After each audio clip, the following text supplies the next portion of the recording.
kahimtang sa panahon ng latest news. Dayon sa tuloy niya ang Pag-asa Mactan pinagi ni Sir Joseph Merlas. Sir Joseph, may butag. Maayong butag usab, Sir Ariel, ug sa ato ang mga sukintig paminaw ug mao nitong latest update para karong adlawng Huwebes.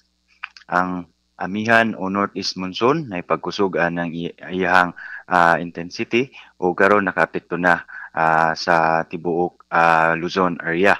Samtang kining easterlies o init nga hangin nga gikan sa dagat Pasipiko mo'y nakaapekto usab diri sa Visayas ug sa Mindanao. Samtang padentang nagmonitor aning cloud clusters gawas sa atong Philippine Area of Responsibility diin karong adlaw nahimo ng usa ka low pressure area.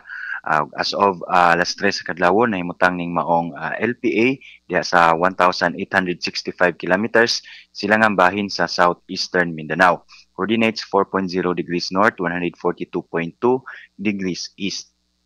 Kining maong LPA magpabili ning as a low pressure area sud sa duha ka oras o gibana nga mga sud sa atong area of responsibility sa weekend labi na sa adlawng Sabado. Ug padayong maglihok paduol sa Philippine landmass labi na sa Mindanao ingon man sa Visayas area mong makaposible sa Lunes makasinati na tag mga pagulan-ulan dala aning nasgutan nga low pressure area.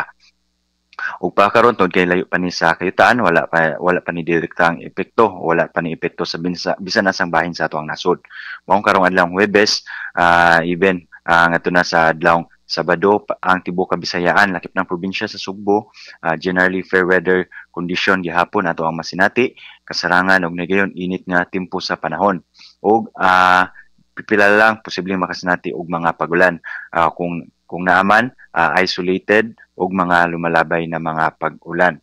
Og kaganilang kadlawon natay mga pagulan diri sa Cebu area ingon man sa Bohol og diha sa May Negros. O karong mga orasa, mga light rains na sinati karon diha sa May Negros area, Central Negros Oriental area o diha usab sa Camotes Island mga light rains pagkakaron. O kung natay mga pagulan kini mga mo persist o mo prevail 30 minutes pinakadugay ng isa ka oras. Ug para sa kemtang sa tong hangin ug kadagatan wala tay gil warning nga giisa mong padenta maksanati ning hinay ngadto sa kasarangan nga hangin nagikan sa amyanang silangan. Ug atong kadagatan na ay gagmay ngadto na sa kasarangan nga mga pagbalod.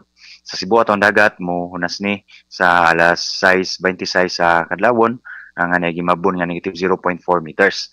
Ug motaob sa alauna 13 sa hapon nga gilawmon nga 0.7 meters. Ato ang temperatura 25 to 32 degrees Celsius. Matong harang adlaw musubang ni karong alas 5:52 sa buntag. Itong Philippine Standard Time alas 5:32 na sa kabuntagon.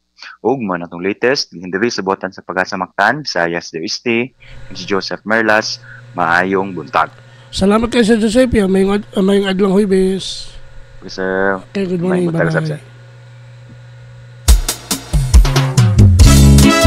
Salamat ni Sir Joseph Merlas ang atong widow specialist ikan sa Pag-asa Mactan. Mga pamukaw nga nagatod sa atong dadagan sa kahimtang sa panahon nining adlawng Huwebes mga kaigsunan. Salamat sa Pag-asa Mactan ug mayong buntag kaninyong tanan. Kahimtang sa panahon ng latest news, kalitahikan sa TV stations, may pangukauban kang kubra in action. Ang auta o paminaw, sayo sa kabuntado.